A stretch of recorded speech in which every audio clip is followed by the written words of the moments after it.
Willkommen. So I start. Welcome, So- wafters. Welcome, ball scratchers. Finger sniffers. Yeah.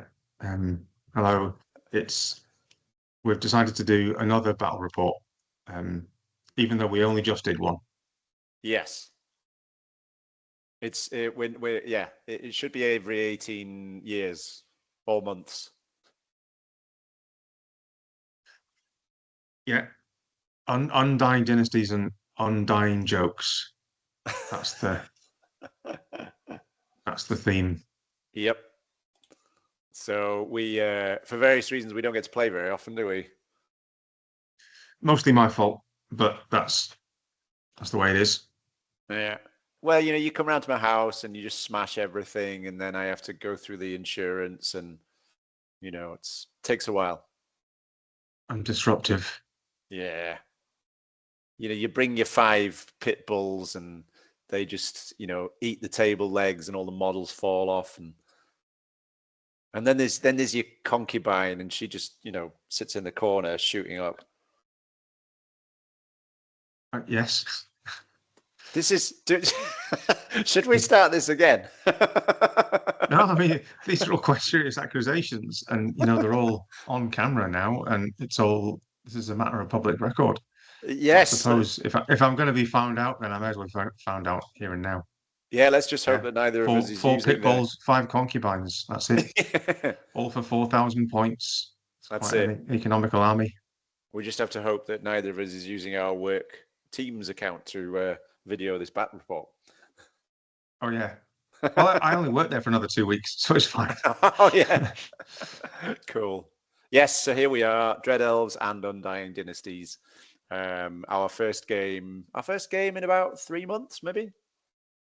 Something like that. We have played once. We played in between Christmas and New Year at the Durham Day thing, and then we've played once with my Undying Dynasties army. So this was my second game with the Undying Dynasties army, I think. Yes, because that first game was with my Kingdom of Ectane army. Yes. Which was fun, trying to break skeletons with cavalry. That was fun. Yeah, it put me into a massive false sense of security because I think I won that game. Mm. And I was like, oh, Undying Dynasties, best army ever, really easy. So I was like, yeah, I've got this one game. Cool. Yeah, it's the army you were born to play. And then died to play. And then rose up again to play. The jokes just keep coming. That's it. Yeah. With all our usual apathy and lethargy. Yeah. So if we go on to the army lists, and then because there's quite a lot to tell about your army, isn't there? It's a sort of very thematic one. It just so happens I've done them in alphabetical order. So I was playing Dread Elves, and I am the world's worst list changer. Like constantly, after every game, going, "Oh, just write another army list." But I've played a few games with a more or less Beastmaster. Sorry, you keep going. My cat is trying to eat an elastic band. And if the dog sees that the cat's eating an elastic band, then the dog will definitely try and eat the elastic band like for real. So just... So while Dangle is stopping his dog from watching his cat eating an elastic band. The cat will eat the cat is throwing this elastic band around, and the dog is watching her because the cat's sitting on the table. And if the cat, which it will do, decides it's just had enough of the elastic band, is going to throw the elastic band off the table, then the dog will swallow the elastic band whole. Sorry. Gotcha. It's quite all right. It somehow even better before you explained it. Whereas my dog is just fast asleep on the floor with no cat and no elastic band. Anyway, back to reality and in more important matters. So I've been playing with this sort of more or less Beastmaster list, and had settled on something I was happy with. So I've got the Warlock on the Manticore, which is on Extraordinary Specimen. I know it makes the base bigger, but I feel like I've got a nice build here of a Warlock who can fight if necessary, rather than just casting spells. Evocation, I do think, is good for Dread Elves. I know there's a lot of arguments going on the forum about, is it actually good for Dread Elves, or is it just that Witchcraft is awful for Dread Elves, and the cosmology is just meh. So anyway, there's some nice spells in Evocation. Having the double damage spells, Spectral Blades is really good for Dread Elves. And as you can see, I've given the Warlock paired weapons with Hero's Heart. So I get, as well as the Manticore having 4 attack, strength 5, AP2, the Wizard gets 3 attack, strength 5, AP2 as well. With the D3 Stomp maximized from the Beastmaster, I feel like it's a nice fighty little Wizard model. And the Beastmaster's Vial is, of course, because it's a single-use dying blow for a unit with the Beast tag. So it works really nice on a Beast-heavy list. Then, excuse me, the Dread Prince or Princess, who's got the Beastmaster upgrade, Battle Line Hero. So any of my Beast things within 18 inches get maximized Stomp. Any of Dangle's within 18 inches get minimized Stomp. And I get minimized on my Beast's Discipline test. It's a really, really nice synergy. It's straightforward to use for tired people like me.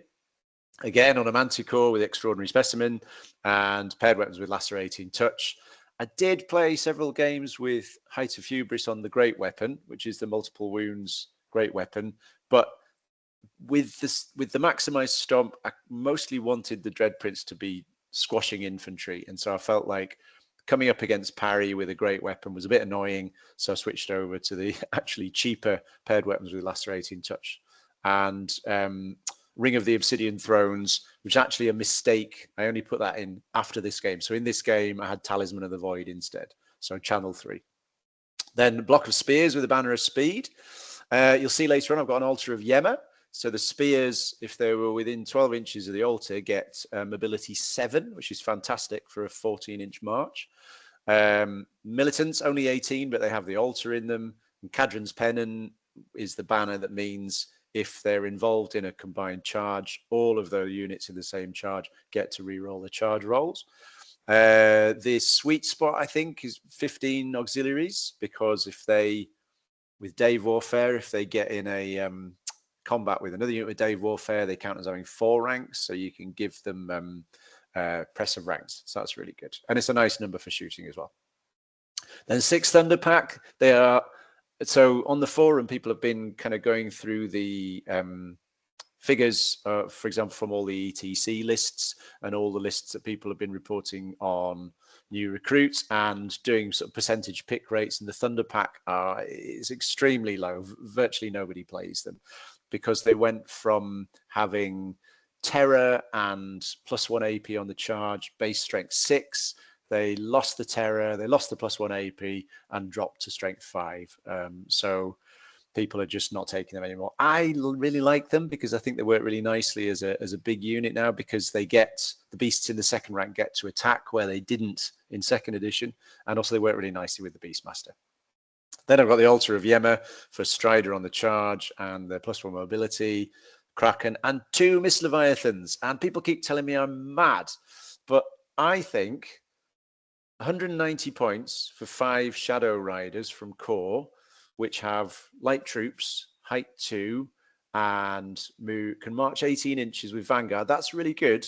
But for 40 points more, you've got a slightly slower light troops monster causing terror with Stomp that's maximized because of my Beastmaster, AP3, and screws up enemy shooting, as well as having 9 health points. So basically I take 2 of these because I can use them as chaff. I can just use them to hold up a unit by charging it and, you know, just grinding away against it for a couple of turns, or I can use them, you know, in the right game, could use them to terror a small unit off the table. So I think they're fantastic. I think they're brilliant. So anyway, that's enough for me. Dangle, over to you. So this is a new army that I've been building kind of this year, really. It's kind of the concept was a little bit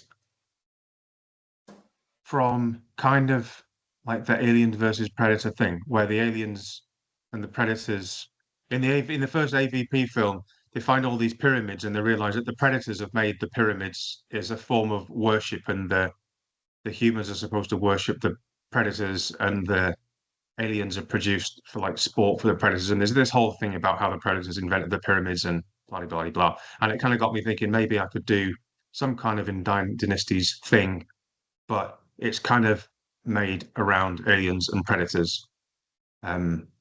That's kind of the Yeah. core idea of it.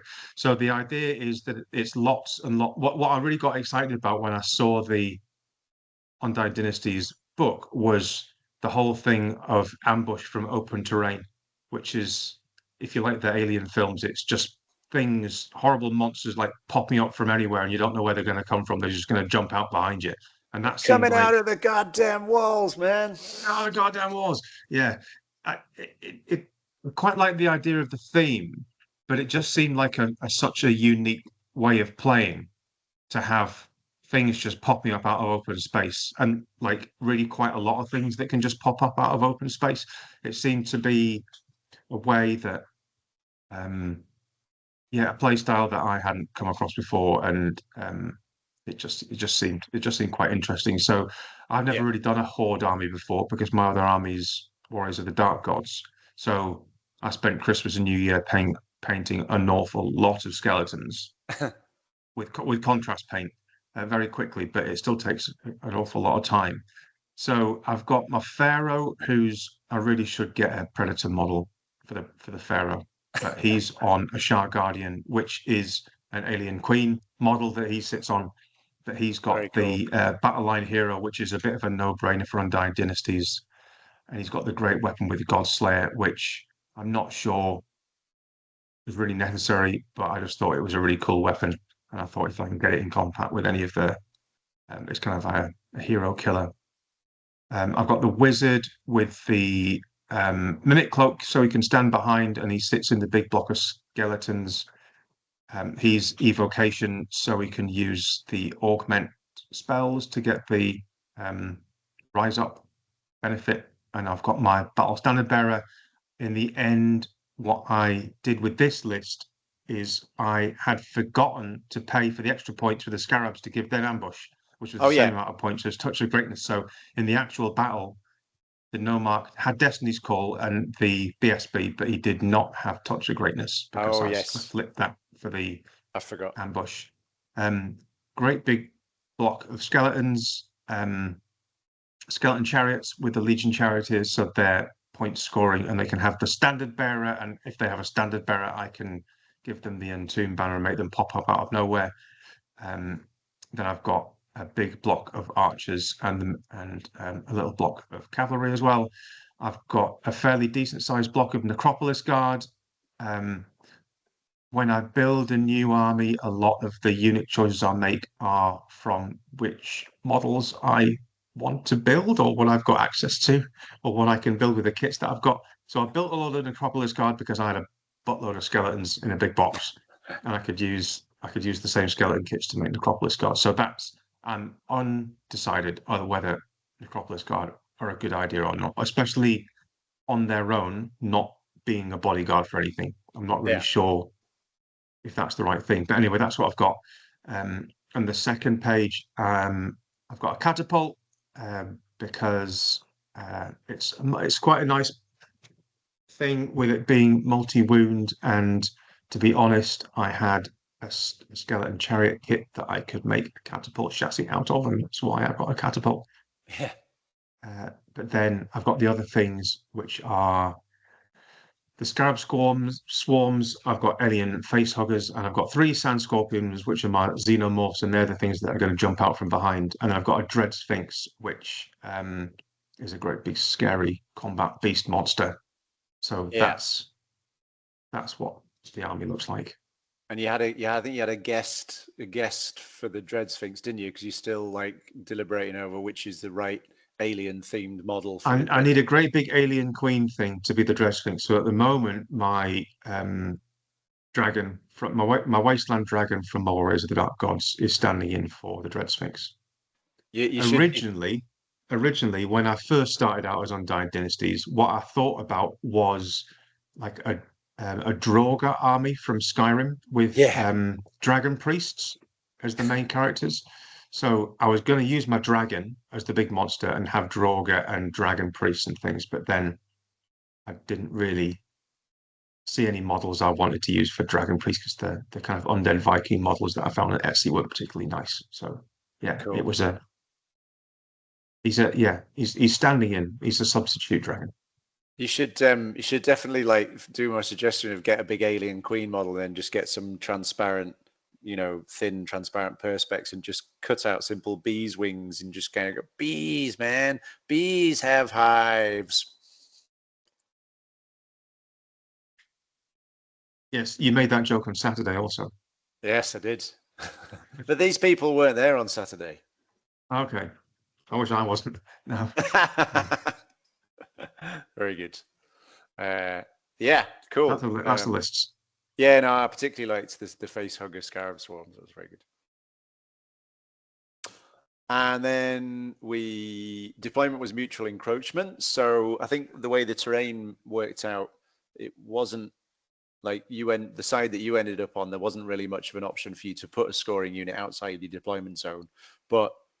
And mine there was, but I didn't end up doing it. So it was kind of mutual encroachment's one I'm a bit ambivalent about, because it's so map dependent. If you end up with a map where there just isn't a terrain feature that you can stick your unit in, then it might as well be the sort of standard line up 12 inches onto the table one. And then I don't know if you remember, but secure target was the 2 markers like 12 inches in from the short edges. Yes, that was rapidly forgotten about, unfortunately. Yes, in the bloodshed or sandshed or something. And then I do actually have a new shed. We won't go into it in this video, but I do actually have a shed. I bought one. You call it your bloodshed. I will now. Oh God, it's just getting worse. So I got capture the flag, which is the one where at the end of the game you get your secondary if you have more standards and battle standards left on the table than your opponent. I'm sure better players than me can play to that secondary objective, but whenever I roll that one, I just end up thinking, oh well, we'll see who's left alive at the end then, because I feel like my brain's so occupied in trying to, sort of work on the strategy of deploying right and moving right to sort of stop your units or kill them, or get away from them, or whatever. The sort of decision of, right, now let me figure out how to preserve my standard bearers and kill your standard bearers, it just doesn't come into it at all. So for me, it feels one that's just, it's either going to happen or it's not. It feels like if I'm going to win the game, I'll also get my secondary, and if I don't win the game, then I won't have got the secondary. Yeah. And you had Master the Veil? I Master the Veil. I immediately forgot what that was. I think I had to have a wizard in the middle of the table, but that wasn't going to happen, so I just forgot about it. Yeah. Right at the end of the game, you had to have a wizard standing near the middle going, I'm still alive. And, well, I'm not going to say anything about that. Well, I mean, I think that's another one that's army dependent. If I was playing my Warriors of the Dark Gods, yeah, with which I usually have a sorcerer on a side sky wheel, then you could think, well, I'll hide, and then at the last turn I'll zip out. But you would have to spend the whole game like positioning it, even if you did have a wizard who could do that. But in this game, my one wizard was wearing a mimic cloak right at the back of my warrior block. It was not moving. So I got that, like you, I got that secondary, and I was like, right, whatever. Yes. Yeah, let's move on. Let's try to remember. Try to remember to check it at the end to see if we did it or not. Well, no, because I knew he wasn't going to move at all, because he was in the big warrior block that was designed as a back row tar pit. That was the whole point of the The whole concept of the army is I have a big tar pit, and then I have, you get stuck in that, and I charge you from behind with a must-off that's popped up. So my wizard wasn't moving, so I pulled out that thing that said you had to move your wizard. Right, well, fair enough, but it's not happening. Like referring to a previous conversation, I have this idea at the moment that people think of us as like the king of the hill of ninth age battle reports. Yep. Well, you just have to give 112%. What if the other guy gives 113? Maybe I should give 114%, just in case he gives 113. Cool. So deployment then. I won the dice roll, and I decided to pick the side of the table where I was already standing, because that's what you do when you're over 40. But also I wanted this one because my altar gives me my nearby unit Strider on the charge. And before we started deploying anything, I thought, well, cool, that means I can charge through this ruin that's outside my deployment zone if I have to. I can charge into that circular water terrain if I need to. If I get there, I can charge into the forest without losing ranks if I need to. And then anything, so I could have like my main sort of blockier stuff on the left, not caring about charging into the terrain, and then my faster stuff could hide behind the hill, which is this rectangular monstrosity on the right here. So that was my thinking anyway. And if you just had an aneurysm or, you know, some sort of schizophrenic breakdown and just decided to go rag and do a fill and just march towards me as fast as you could, I could just hide behind this hill, behind this wall, sorry. So that was my thinking. So my deployment, I've got, we did like piecemeal, didn't we? We did one and then one and then one. We didn't really set out to do that, but that's how it happened. Can you remember what you put down first? Was it your archers? I probably put the big warrior block down first, or maybe, yeah, I think I just put the warriors down first. I don't think you did. I think or maybe it was the archers. Maybe it was the archers. Yeah, maybe it was. I thought it was the archers. And then I looked at that side of the table and thought, there isn't much room for the rest of his army. So I thought, I wonder if he's going to deploy mostly in the middle. So I thought I would stick this Mist Leviathan here, right over here on its own, to just take care of the archers, because I was confident it could take care of the archers. And then, yeah, it was really just trying to withhold showing you where my altar was going to go, because that's the thing that had to go in the middle of everything else. What did you, because we were going piecemeal, so I'm kind of curious as to like what, you know, when you were just going, well, I'll just put down one more, what was it that you wanted to see? What I wanted to see? Well, yeah, because like you just were putting down one unit at a time. So, you know, was it just that you didn't want me to see how you were deploying, or I was just it hadn't that decided. All right, okay. Like, who do you think I am? Like, what do I want to see? No, no. I was just putting them down one at a time, and because I was trying to decide where to put them. Oh, I see. I thought you were like, well, I don't want to put everything down until I know where, I don't know, that's going or whatever. Oh, oh. All right, fair enough. Cool. Okay. Yeah, so I think the point where you had put down, I think your skeletons went down last, to be honest, or maybe not last. Maybe it was your monsters. Anyway, it was the point where you only had one or two things to put down, and so I just dropped everything to get first turn, because I felt like everything had revealed itself. But I did love it, because it's one of my favorite bits of the game is the deployment phase when we just end up doing one each, because, you know, well, because I want to see where you're deploying and because you're trying to make your mind up. No, I mean, so in terms of deployment, I just thought, well, I'll put most of my stuff in the middle, and I'll try and get some cavalry kind of like round the back because they can vanguard, and I'll put the skeletons on the other side so they can shoot kind of things as they come in. And I thought that was as far as it went. It was just I put most things in the middle and one on each side, and then I kept quite a lot of stuff in reserve. So the scarabs, the 3 sand scorpions, and the chariots were all in reserve. Yeah. So the idea was that you would come on to me, and I would ambush from behind you and then rear charge you once you were engaged, hopefully with the skeleton block, and then the monster and the pharaoh could kind of support in from the sides. It wasn't anything any more complex than that. Fair enough. So I've got Mist Leviathan over here to take care of the archers, another Mist Leviathan here to try and get ideally into the back row and take out your catapult, or if necessary, just hold up the skeleton block. This is just to add, so my 4-year-old daughter bought me this dragon, So it was a dragon with a dread prince on it for a while, and then I decided it would be another Mist Leviathan, so just adapted the base. His name is Perpnir. There you go. Then there's the Thunder Pack, full-size Thunder Pack, and then in the front I've got the Kraken here. Reason being was I wanted my Spears and Thunder Pack on either side to cover your monsters. So because I thought normally the things that would want to kill your monsters would be the Kraken or perhaps the Dread Prince, but your monsters either do multiple wounds or effectively negate multiple wounds and are very, very tough to kill. So I thought actually the best things to kill your monsters would be my Spears and my Thunder Pack. So hence sort of putting them on the more towards the outside.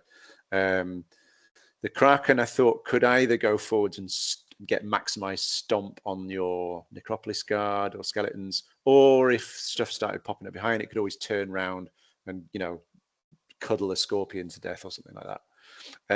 The really mobile stuff is behind. So I've got the Dread Prince on the Manticore here, and then the Warlock on the other Manticore over here, just so that I could really, you know, cover anything, respond to anything that pops up.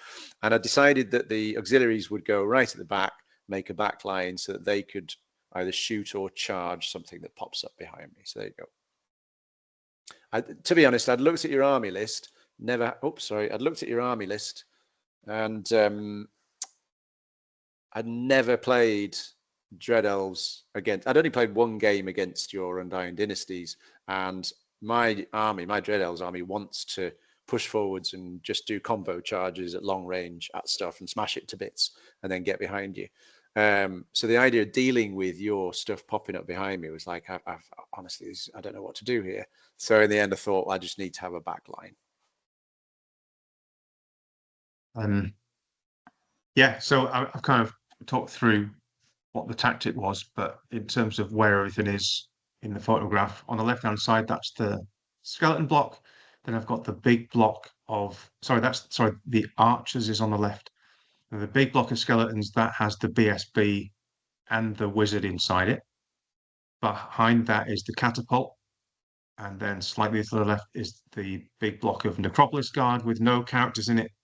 And then the big dragon-looking thing is the Dread Sphinx. And then the smaller individual model is the Pharaoh on his Shah Guardian. And then the thing that's vanguarded is the unit of skeletal cavalry. Yeah. Which vanguarded straight out of the commanding presence bubble and off to wander on their own. But they are sitting right next to one of the primary objective markers, so not a bad idea. I didn't realize that at the time. Fair enough. Well, anyway, I mean, cavalry aren't going to sit there and hold an objective, are they? So that was true. They just kind of went that way. Fair enough. They just meandered along and happened to stumble on an objective. Yeah. So I remember there was first. Yeah. Well, I was just to say, I remember there was a really funny conversation a couple of years ago on the ID forum about like you know, like the lava beasts, the Kadim incarnates, you know, like this sort of big lava infantry demon things. And people were like, well, why can't you make them scoring? And then somebody was like, well, obviously you can't make them scoring. And they're like, why can't you make them scoring? And then somebody cracked a joke about like, you know, that the lava teams just like, you know, march over the objective, setting it on fire, going, stomp, smash. And the dwarves are like, stop, that was it. Oh, it's burnt. So yeah, your skeleton cavalry just wandered over the objective without realizing it. Yeah, they don't have any eyeballs. Fair enough. So my turn, I tried to just get into a position where if anything of yours came forwards, I could combo charge it to bits. The spears wanted to use the cover of the hill because in an ideal world, if they could get on top of the hill and charge one of your big monsters, I'd be happy as Larry. I just stayed out of maximum charge range, so just kind of set a line. Wasn't worried about the archers really because there wasn't a great deal they could do. You know, they're either shooting Res 5 monsters or Res 5 Thunder Pack. So yeah, as far as I was concerned, they were out of the game for me, so that was okay. and then the wizard and the Dread Prince is pointing over this way, just to make sure the cavalry don't get up to no good, and the wizard was kind of hanging back a bit, just in case things start popping up on your next turn. I just really wanted to make sure that she was in a sort of middle between the front line and the back line, but still able to like do 24-inch soul blight and stuff like that. And then the auxiliaries are here just in case the cavalry decided to push around the back. And I did do soul blight, hence the card. So knocked the Dread Sphinx down to 2 health points. Yeah, that was a bit of a blow. That's kind Yeah, of my main scary unit, and all of a sudden it was not so scary. yeah. It's a good spell, and I do like the the fact that like because I think we got a 5 dice card, and it meant that you only had 5 dice and I had irresistible will. So if I 5 dice to spell, you were already at a -1 disadvantage to dispel it with your maximum number of dice. And I was saying at the time, wasn't I, about that? I think Witchfire is just stupid now because setting the strength of the misfire hits to 3 means that a wizard on a res 5 or higher mount just doesn't care about getting Witchfire. So I was quite happy throwing 5 dice at Soul Blight. Yeah. And then your turn. Yeah, like I said, this is kind of only the second game that I played with this lot, and I really wasn't sure what I wanted to do. I thought what I wanted to do was bring you onto me so that I could have lots of space to have things appearing behind. But it kind of just meant that you had a couple of turns to put things in position and kind of get where you wanted to be. So I had decided to just leave most things just where they were, and hopefully to force you to come forward, and then to get the cavalry kind of round the back, and then just wait for the ambushers to come in. So I don't think I actually moved anything. I think I put one of the augment spells on the big block of Yeah. Skeletons. I think I did some +1 fairly res. decent damage with the catapult. Was that this turn? No, I think the catapult hit. it missed this turn.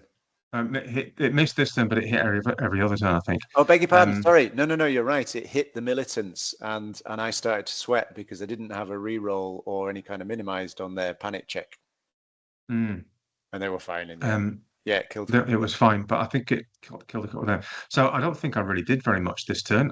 I tried some shooting on the Mist Leviathan because that was all I could see. Didn't do anything.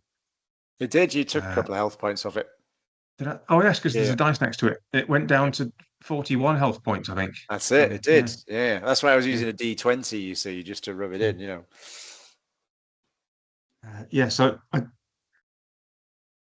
I think you need to moved think your about what my monsters actual slightly. I moved my monsters a little bit because what I thought was you were going to charge the 2 blocks of skeletons, and I was going to like flank charge whatever was fighting the skeletons. That's what I was thinking of. Yeah. But, it's a bit telegraphed, and you just obviously weren't going to do that then. Fair enough. I mean, a big block of skeletons like that is a scary thing for me to deal with because Dread Elves. I mean, I can't speak for all Dread Elves, but Dread Elves are good at charging things and breaking them in the first turn, but that doesn't work with blocks of undead because they don't run away. That was the idea, that you were going to get stuck in the front of them, and then Yeah. I would be able to pick you off with the things coming from the sides and the things that were going to ambush. That was the concept. Yeah. So then my turn. So I remember I let you get your +1 res spell on the skeleton blocks. I had no intention of charging it. So then I charged my lone Mist Leviathan into the archers, which I thought, fingers crossed, would mean that's the archers then out of the game. And then I just used this Mist Leviathan to just block your skeleton block. And I think you let me cast Chorus of the Damned on it. So I double distracting. Because I just thought if you then wanted to charge it, you'd just be stuck there fighting a thing that you couldn't hit very well. I didn't actually think that through properly because distracting can't make your hit roll worse than a 5+, and the Mist Leviathan already has distracting 1, so you would already be hitting on a 5+, so the spell didn't do anything. So never mind. I'll bear that in mind for next time. The spears did an epic 14-inch march up on top of the hill, thanks to the altar and the banner of speed. I was happy because of the way the infantry works now with press of ranks. I was happy, and because of the you getting minimized stomp, I was happy that the spears would probably be okay taking on one of your monsters on their own. So I thought I'd just push them up and go, right, have it. Meanwhile, the Thunder Pack and the Kraken and the militants are kind of creeping into position so that you couldn't charge me, but if you wanted to come out, then I would just be able to combo charge whatever came out because I'd blocked the skeletons. So just kind of trying to kettle you, really. The wizards tried the same thing as last time, and the auxiliaries were just, I think it's basically the same place they were last time. And the Dread Princess just stayed there because I thought there was a chance with the spears being over here that you might have ambushes popping up over here, and I wanted to just be able to charge them and see them off. So I was just trying to cover possible zones of xenomorph infestation. And I think that was the only spell I got off was distracting. You did some shooting on the cavalry as well. There's a big chunk of them missing. Oh yes, thank you. Yeah, yeah.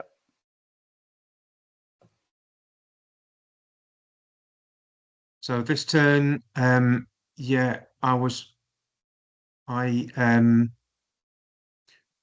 decided to move the Necropolis Guard and some of the monsters up and turn the Dread Prince round. I didn't want to charge the spears, but because of the position that they were, the spears were either going to be able to charge my Pharaoh or the Dread Sphinx. So I thought I would rather them charge the Dread Sphinx because I didn't want to lose my general. So I kind of used the Dread Sphinx to like chaff against the general being attacked, really, and everything else kind of moved to accommodate that. So the spears were there, and the Necropolis Guard had to push up, and the general behind him. Yeah.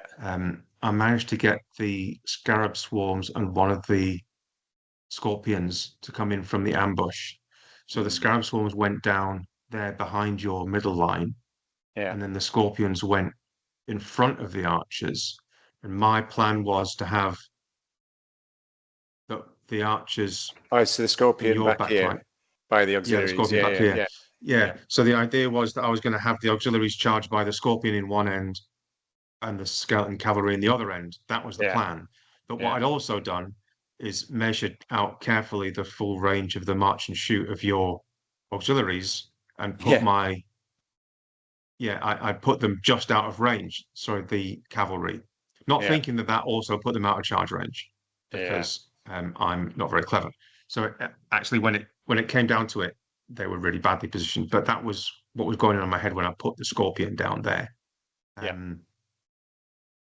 Yeah, and I think I got the Res +1 spell off on the Necropolis Guard, assuming that you were going to charge them next. Well, do you remember what happened was you threw both of your spells at that, and I had to let one of them through.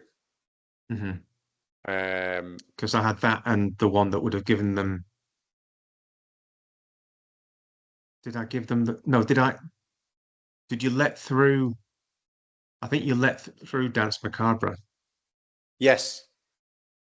Which would have given them Dying Blow, but then we found out that they already had Dying Blow. So Dance Macabre was wasted as well, just as your distracting spell had been wasted the turn before. We're both it's all a learning experience. Yeah, it's like Beavis playing Butthead. Yeah. So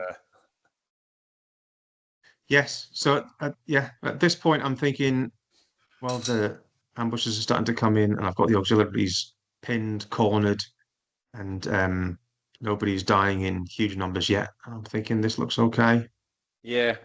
I mean, at this point, this is where I was like, right, I have to go for broke now, because if I just vacillate here, then you'll be able to, get your plan in motion, take care of my auxiliaries, consolidate your position behind me, and push on the front. So I was like, I just have to. I've got to smash that Necropolis Guard. And luckily, it sounds a bit sort of Schadenfreude, but luckily it sort of helped me out a bit, because the Dread Sphinx being there meant if the spears charged it, I had a pretty good chance of overrunning into the Pharaoh. And having these 3 units on the Necropolis Guard, I thought they're an unknown quantity. I've never played against them with Dread Elves before, but I'm fairly confident I can blow through that unit into the Pharaoh and then relax a little bit, be further away from the pop-up stuff. And I'd never fought against the Scorpions or the Scarabs before, or certainly, once with a very different army. So I just had no idea how effective they would be. The fact that they were there, the fact that I didn't know where they were going to come up, and then suddenly they were there in the opposite direction for where I wanted to go, was just very unsettling. And it really just, it forced my hand. I had to just go, right, push forwards, then turn around to face them, if you see what I mean. So yeah, good positioning with the Xenomorphs and the Facehuggers. So then my turn 3, if you start over on the left, you see that the Mist Leviathan is just grinding away at the skeletons, which is good. I decided to charge because, let's start over here on the right. So the spears charged into the Dread Sphinx and finished it off, and overran into the Pharaoh. The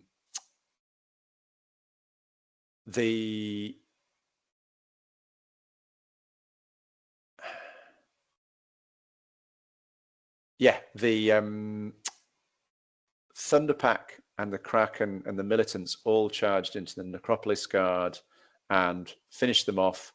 And then the Thunderpack and the Kraken overran into the Pharaoh, and the Militants turned round to see to the Scarab Swarm. And I had distracting on the Militants because the model maximizing thing meant I had to have more Militants in contact with the Necropolis Guard than I would have liked. So I put distracting on them just to try and make sure you didn't get too many numbers back. And rather than leave the Mist Leviathan there blocking the skeletons and the skeletons be able to charge the Thunderpack after they overran, I thought, right, stuff it, I'll flank charge the Mist Leviathan into the skeleton block. Because the last game I played with this army was against Saurian Ancients, and I managed to hold up a huge block of Lizardmen, Tegu warriors, with 1 Mist Leviathan in their flank for about 3 turns. It was wonderful. I was like, these things are cool. So I thought I'll charge into your flank and just hold you up for a couple of turns while I take care of this stuff over here. And then the Prince was really just trying to make sure that I got maximized stomp on the Kraken, minimizing stomp on the Pharaoh, or trying to minimize. I don't think I managed to do it. Minimizing stomp on the Dread Sphinx, and then just making sure that if anything else came up over here, I could charge it, or that if the cavalry got close to the auxiliaries, the Prince could come over and see them off. And the Wizard at the moment, I think, tried to do a Soul Blight on the Scarab Swarms, and I didn't get it off. Because obviously the rule of 3rd edition Magic phases is that you only get 1 spell off. So there you go. And that's me. I think the auxiliaries turned around and pew-pew-pewed at the Scorpion and didn't do anything. But yeah, the thing about this Skeleton Cavalry was I was relaxing a bit because, as you say, they were out of charge range, so it would give me a turn. But I still knew I was on a ticking clock because I thought he's going to charge me. I can't get away from that. And then, the following turn, this cavalry is going to charge me in the rear. So it just forced me to have to think carefully with the 2 Manticores. Yeah. And then my turn 3. Yes, the cavalry were well out of charge range, and because they were out of range of the general, also they couldn't even march, so they just had to shuffle, walk sedately across to where the fight was going on, which was really frustrating. The Scarabs declared a charge but failed the charge to go into the back of that unit there, which was also frustrating. Where's the front, wasn't it? Because I'd turned round to face them. Yes, yeah, but it was. I was hoping that they could do some hold up over there, but yeah, Yeah. I didn't manage to get them in. Even though they've got Swift Stride as well, but I think I just rolled like ones and twos, didn't I? I think it just rolled really badly. Yeah. The um, good news was that the chariot and one of the other scorpions arrived. Uh-huh. So they just kind of plopped down there, trying to make a nuisance of themselves. The Hmm. skeletons were holding up quite nicely and had um, just on combat resolution caused the Miss Leviathan to flee, I think. At the end of your turn. Yeah, yeah, yeah. Right at the end, you won That that was the end of combat my turn. instead. Yeah, Yeah, so the combat we did win the combat and it ran off, which was yeah. good. But by that time there was already something in the other side of them. Um, but yeah, I think I won that combat just because of number of bodies. Well, so you chose the order of fighting the combats, didn't you? And so you fought this one first Hmm. and saw off the Mist Leviathan, and then we did this one because I was thinking about it afterwards. If we'd done this one first, and then the spears had um, overrun into the skeleton block, then you would have had to fight this combat with the spears in your flank. Hmm. So it was the right order to do it. Was do this one first and see off the Mist Leviathan. Yeah, and then they just stood there while you overran from the other combat into the side of me. But I think by Yeah. this time I'd already lost my general, hadn't I? He was gone. So it was this turn because so last turn I'd overrun into your general, and then this turn was Yeah, when we fought the combat. Yeah. yeah. Um, And then I just turned round with my Thunderpack and my Kraken. yeah. So yes, general was dead. Um, cavalry out of charge range, big monster's dead, and when my general, when the Shah Guardian Pharaoh and the Dread Sphinx are both dead, now I'm thinking, what is my major threat? I'm like, where are my hammers now? I Yeah. kind of felt like you'd defanged me a little bit. There was nothing really because the scorpions are nice, but they're just a bother. They're like a little mosquito. They're not gonna win something for you, I don't think. Mm. Um, I mean they're nasty, especially if they get into the back of something. But um, yeah, it felt like a little bit bits and pieces now. Yeah. I know where your hammers are. They're in the bloodshed. Very good. No, They're in they the were in the tray. bloodshed. They were in the tray behind me, in the tray of shame. Next to Darth Vader's lightsaber on the floor there. Yes. Joys of having a 4-year-old. Yeah, I mean, we were talking about the Scorpions afterwards, weren't they? I think I feel like the Scorpions did their job before we started the game. They Hmm. had me sweating, thinking I have to change my entire deployment based on not knowing where these fuckers are going to pop up. So the fact that they were there at all was great, and I just definitely think keep the ambushing stuff. It really, really kept me on my Oh, toes. sorry, you can't see the camera here, but the cat's just showing its anus. Just stop. Just stop it. The cat is walking around in front of me, and it's turned to. I'm sorry, viewers. Oh, you should have done it again. Right, go. The question is, does it look like Jesus? Doesn't smell like Jesus. There's that picture, isn't there? There's a meme of it's a cat's anus, and it's like, oh, it looks like Jesus. I am not on those websites. Anyway, just to add insult to injury, I noticed this turn that you have no more archers either. There's no more archers. No. I quite like the. I mean, I really do like the ambush from open terrain thing, and I was thinking that there needs to be, um, for those of us who did our GCSE physics, when they talk about potential, there's a difference in potential and there's potential energy. There must be some sort of technical term for the potential that they have. I don't know, potential threat. Speak I don't English, know. boy. Yeah, no, exactly. No, yeah, there's the kind of they Threat. kind of The they kind threat. of overbear, don't they? There's potential threat. It's like Yeah, one of yeah, those yeah. John Carpenter films that you like, where it's not really said and there's not really there, but everybody knows that there's something there. Yeah, The Scorpions Are Coming by John Yeah. Carpenter. The Scorpions are coming. Yeah, yeah. It's just Michael Myers standing there with his mask on, and everybody's like tense. Yeah, that's it. Yeah, yeah. No, it's great. I love it. I mean, my sort of most boring game would be to play against a line of stuff that is just there in a line and it all has guns. My Imperial Guard army from the noughties. Yeah. Yeah, but you used to try and charge me with your Imperial Guardsmen. That was what was fun. I'm going to charge that Carnifex with these 10 guardsmen. Go on, boys, you can do it. But no, like I would hate to play against a gunline army. It's like, okay, everything's there. I can see everything. It's all going to stay there and shoot me. It's much more fun when I'm like, I don't know how to deal with these ambushes. This is hard before we've started. That's my ideal. That's this what is she going to be said. exciting. Yeah. It's hard before we started, and it's going to pop up behind me. I'm just going to have to combo charge it. Come on, friends. Just to add further insult to injury, there was one thing that I'm going to be gracious to say we forgot. So turns 4, 5, and 6, you didn't do any ashes to ashes or dust to dust or whatever it's called.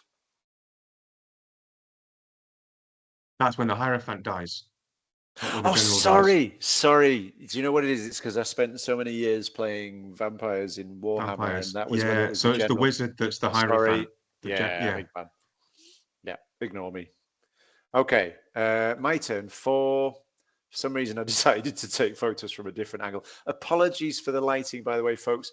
This is in our back room at home, and the lighting is like quite orange. It's like a nice warm lighting, but it's not very good for war games. So I had what I call the Gestapo lamp shining sideways onto the table. So it's all like shadowy miniatures with long shadows, I'm afraid.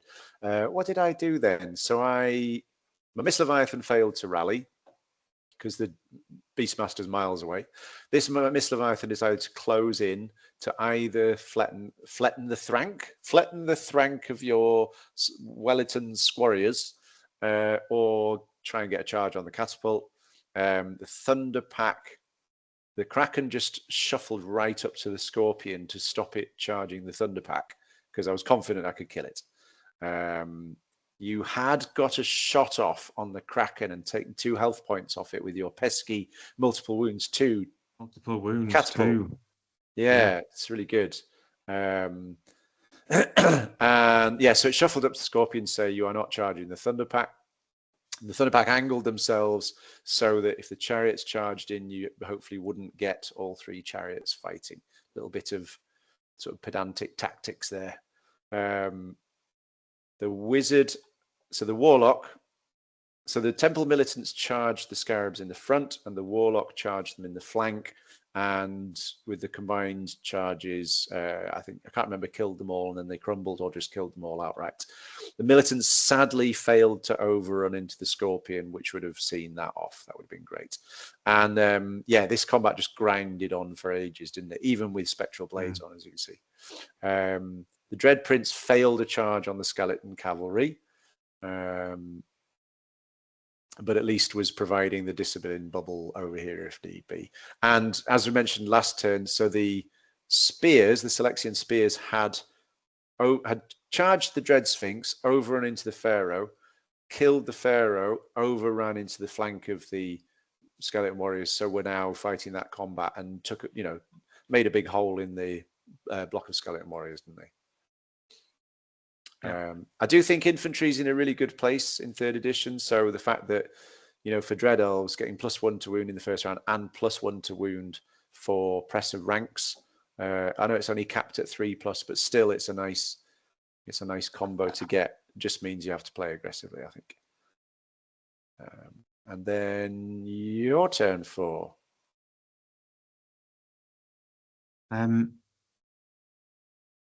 Yeah.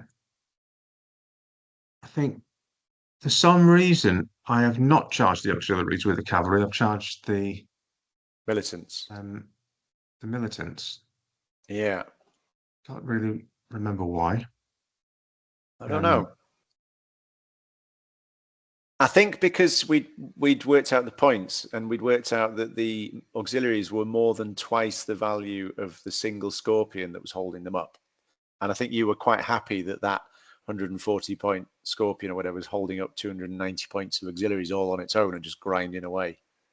Because I kept winning by 1 point, which you then ignored due to Ensouled Statue, or winning by 2 points and then you ignored one of them for Ensouled Statue.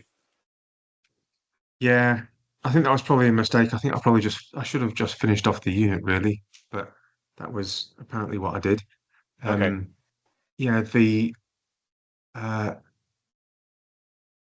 chariots charged the Thunder Pack, and I think did a decent amount of damage with the impact hits. Yeah. And then they did have halberds with the charioteers, so I think they kind of did okay. But yeah, there was only 2 of them able to fight because of how we had angled them. Yeah. So I think chariots are great, and it's an incredible experience for Undying Dynasties to have impact hits that hit first. And I don't have to go, what's your agility? 1. Oh, so it was nice. It was a nice moment where I got to do some damage before you got to fight back. But they're never going to win a grind battle or against a great big unit like that. They're not really designed for that sort of thing. But no, they did okay. Yeah. The other Scorpion appeared behind the unit of is that the Spears unit that they're behind? Yes. That is behind? Yes. Yeah. So the other Scorpion appeared in that unit of Spears. So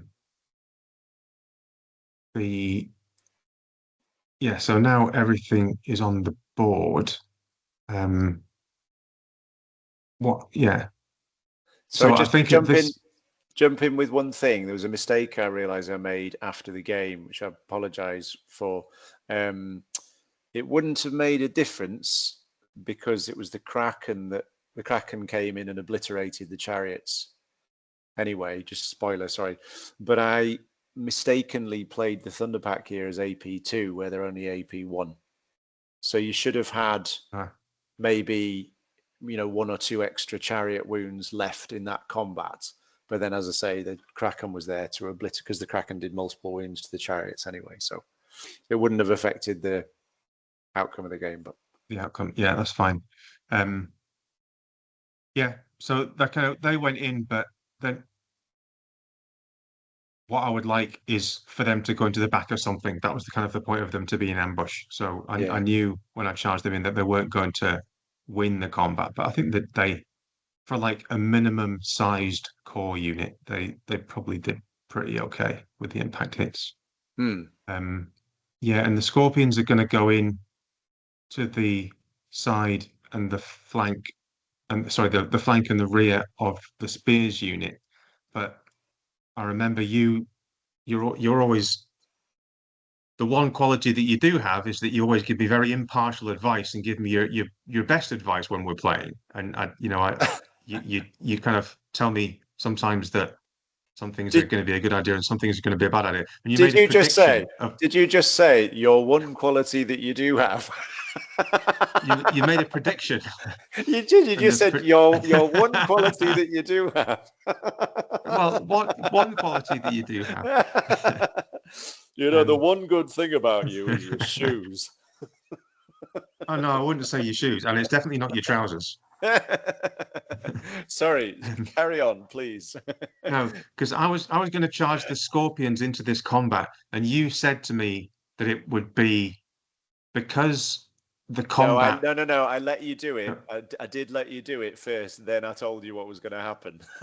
Yes. Okay. So it wasn't a good piece of advice. It was just gleeful mockery. Yes. Okay. Yeah. And this is There's a grey area in between, and of course it was the grey area in between. But you're being overly generous. I didn't warn you not to do it in advance. No. You wouldn't ever do that unless I asked you what you thought of it. You wouldn't. Yeah. I mean, you don't tell me. Let's just get this straight, viewers. He doesn't tell me what to do or tell me how to play. But if I'm dithering and I'll often do is I'll tell you what I'm dithering about, and you'll tell me what you think of it and what you would do often. And I can always trust you to be very honest about that and not trying to get me to do things that are unfair. That's very anyway. kind. Thank you. They went into the side and the. We haven't got there yet, have we? So we haven't got there yet. No, but that's what they're positioned to do. So when I got the ambush and I plopped him down, that's what I plopped him down there. Do you know, I just my Um, random brain, I was just looking at the combat with the Thunder Pack and the chariots, and my brain went, those chariots look like mouse traps. And I had this like image of like ambushing mouse traps, just like surprise, ow, ow. they do look like that. I'm going to make a cheese charioteer. Cheesy it is. Yeah, or just make little skeleton mice instead of skeleton horses. Quite a What good you want to idea. do is make your own cheese and call it Legion Standard. Legion standard. Oh yeah, okay. Yeah, there you I'm go. not going to do it. So anyway, apologies for this photo. It was very blurry. I didn't realize at the time. I don't know why. You can probably still see what everything is though. So on the left here, the Miss Leviathan rallied and it still had 6 health points. So it's great. The other Miss Leviathan had flank charge. Had I done that yet? No, had flank charged the skeleton block, which with the help of the spears grinding away, there's very few skeletons left. So I didn't need the Thunder Pack, so they could just turn around and position themselves to take care of this scorpion when it inevitably goes in there, or see it off. So either make it go, because I didn't know if you were definitely going to charge in. I thought, do this, got the Kraken there and the Thunder Pack. If he does go in, I can send the Kraken into one, Thunder Pack into the other, or they might just make him decide, you know what, I'm going to save my points and clear off. The Warlock decided to come and join in just in case it was needed. I think maybe I think I managed to get a touch of the Reaper on. Oh no, I got Soul Blight, but I rolled lots of 1s to Woundy Scorpion, didn't I? So that's why that one's down to 2 health points. The Dread Prince. So I obviously I got an extra dice for Swift Stride and an extra dice for Scent of Blood. I got an epic charge into the side of your skeleton cavalry. And it was one of those moments, wasn't it, where you were like, well, I might as well just take them off. And I was like, no, it's my new toy. I want to roll the dice. I want to roll the dice. Yeah. Yes, I haven't done Lacerating Touch in 2 years. Oh, I want to throw the dice. I know it's overkill. So yeah, that took care of the skeleton cavalry. And then the Dread Prince was able to turn round. And this combat ground on between the auxiliaries and the Scorpion. I got Curse of the Phantom Queen there, which is a nice spell, for the AP swap, if you like. But still, the result was the same. On it grinds. I think you must have got another hit on my Kraken. At some point, you got another hit on my Kraken. I think it must have been the catapult. Yeah, that might be next turn. I'm not sure. But either way, the Kraken, I remember, ended up on 1 health point. So I'm feeling pretty confident. I mean, that Scorpion is not going to do very much by the end of the game. I reckon I can see these off, and that unit's nearly dead. So it seemed like curtains. So then your turn. Everything's dead. Yeah, so the Scorpions did go in, but yes, as we kind of hinted at before, the problem is with other units in the same combat as a skeleton is that skeletons will always die. Which is their job. It's their job, and their job is to lose the combat, but just lose a couple of extra skeletons because of crumble, but then raise them back up again and not really mind that they're losing skeletons. But anything else in the combat minds that we're losing the combat and also loses wounds or runs away. So yeah, lots of skeletons died, which isn't a problem, but it's a problem for scorpions that are also in the combat. So that was the problem. Yeah, everything else is dead apart from the catapult, which is still firing. Yes, and it knocked my Kraken down to 1 health point. So yeah, it's a good thing actually. It's a good piece of artillery. Yeah, I mean it's luck when it hits. And when I used to play dwarves back in the olden days, you would say, well, there's 6 turns and it's probably going to fire 6 shots and it's going to hit half the time. So it's going to get 2 to 3 hits in a game, and that's what you've got to rely on it for. And any more than 2 hits in a game is a good game. So I think it hit 4 times or 3, at least 3 times. So that's it. It did quite well and managed to wound and take wounds off things. So yeah, well, it used to have the same rule as the bows, didn't it? It would always hit on a 5+ regardless. But now they changed it and they made it like other artillery, so it has a hit roll, it has an aim score of 4+, suffers -1 for long range, but then it ignores cover now because it's artillery, and it also gets +1 to hit against anything that's solid or against anything that's height 5. So it was suddenly hitting this Kraken on a 3+. I was like, what? It's a skeleton catapult. So it's quite dangerous now. Yeah, no, it was good. MVP, definitely. Yeah, yeah. And might need help from people in the comments here, but this was a point where the Mist Leviathan was only in base contact with skeletons, and at the end of this combat, all the skeletons were dead. So I thought I wasn't allowed to shuffle up the Mist Leviathan into base contact with the wizard, who was now there, because I hadn't been in base contact with the wizard before. I wasn't sure because it's the same unit, but all the skeletons were now dead, and I hadn't been in base contact with skeletons before. So if you could help us out in the comments with an answer, that'd be good. But yeah, you got the one scorpion here with 1 health point left. That's obviously going to get killed by spears in the final turn, I hope. And then the final turn. So I just went overkill on the scorpion, charged the wizard in. As you know, people have told me before that that the warlock's much too expensive and shouldn't kit it out for combat. But I stand by it. That warlock helped to kill the scarab swarm, helped to kill the scorpion. I think it's a model that's maybe easy to underestimate, and I like the fact that it's can do master level spells and also add something punchy to a fight as well. Just for fun, I think I just charged everything in, didn't I? So the Mist Leviathan charged the catapult, Thunderpack charged the wizard and the BSB there, and as I say, the warlock charged the scorpion along with the Kraken, and the Dread Prince just moved up to maximize stomp or whatever, just look dramatic. So and it went down to the last combat of the game, didn't it? It went right to the end of your turn, the final combat, to see if the catapult survived. It was the final dice roll of the game. Yes. It didn't survive. No, bless. No, it was valiant, but it did not survive. Yeah. And so then the result was 17-3 because we'd forgotten entirely about you'd forgotten about the primary. I couldn't see a way to win the primary. You'd both forgotten about our secondaries. It turned out that by default, when we checked, let's check the secondaries. What was my secondary again? Oh, yes, look, I've got my secondary. So just by virtue of all your stuff was dead. Having killed all of my stuff, yeah. Yeah, so it was 17-3 to the Dread Elves. I can't even remember what the primary was now. What was the primary? It was those 2 little dots. So there's a severed dwarf head here and a severed dwarf head there. You got counters for controlling them with scoring units from turns 3 to 6. But I couldn't because my spears wanted to go this way and kill your monsters before your monsters started gamboling about the table. And I didn't want to have to send my auxiliaries off on their own over here because the auxiliaries needed to be the back line to help with the ambushes. So I just didn't feel like I had anything that I could send off to go and get these. And the way I wanted to deploy was sort of centrally here to just come and smash your stuff.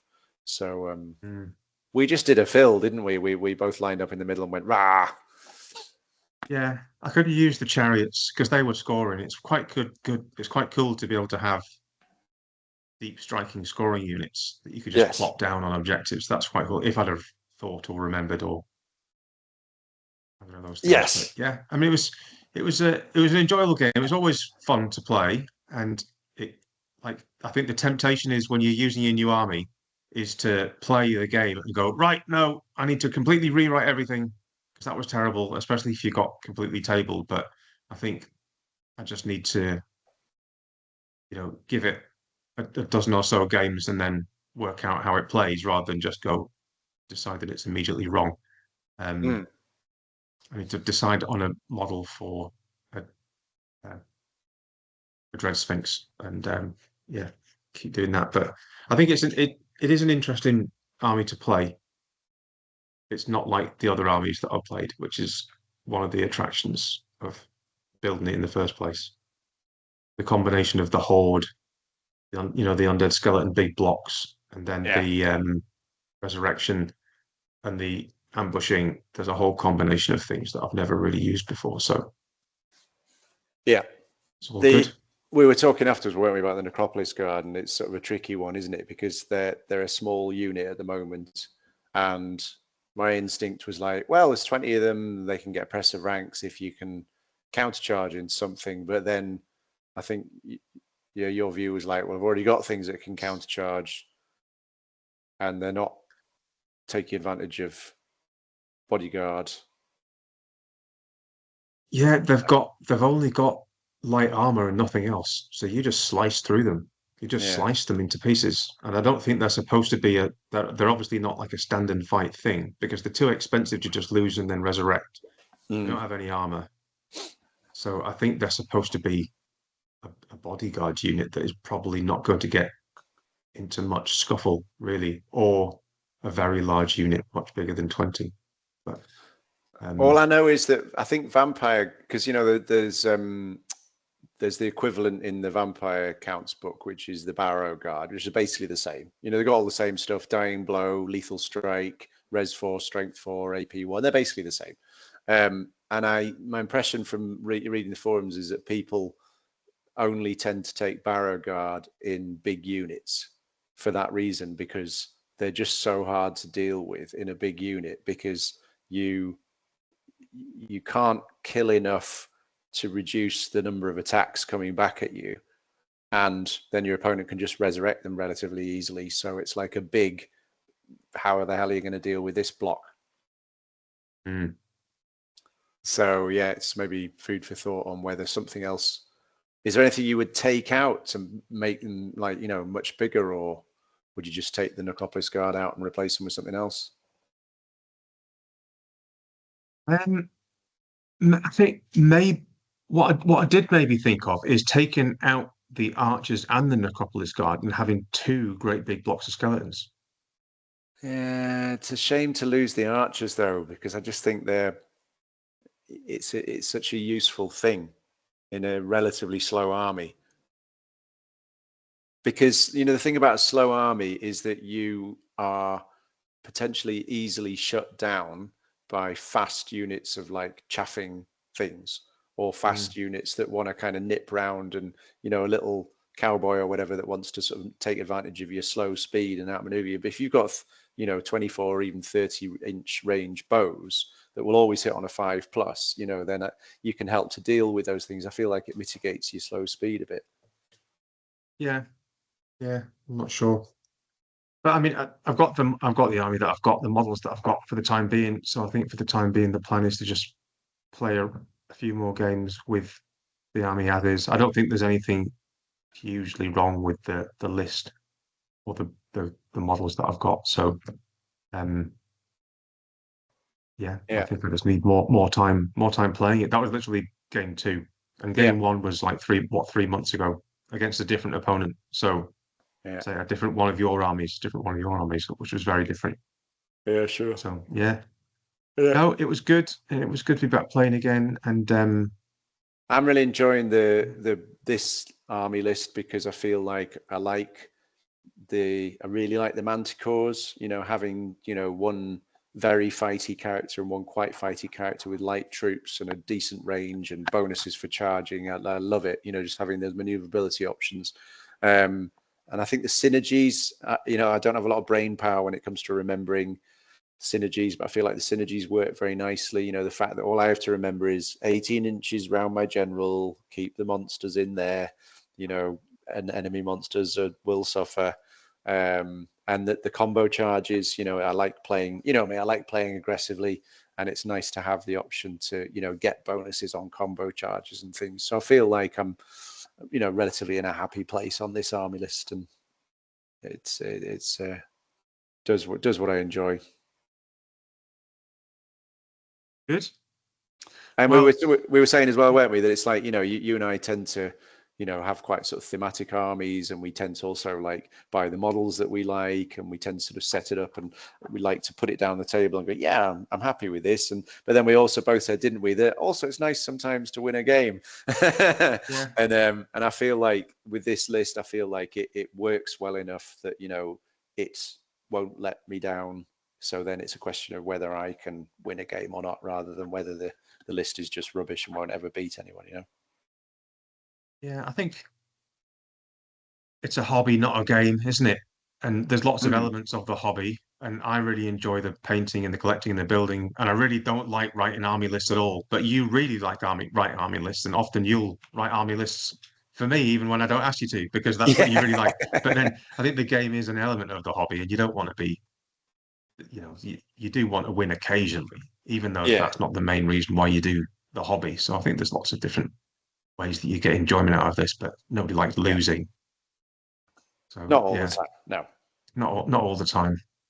No. Um, I feel like I just want to feel like my skill or lack of skill won or lost the game, rather than my tiredness meant I forgot something important or my list was rubbish. Do you know what I mean?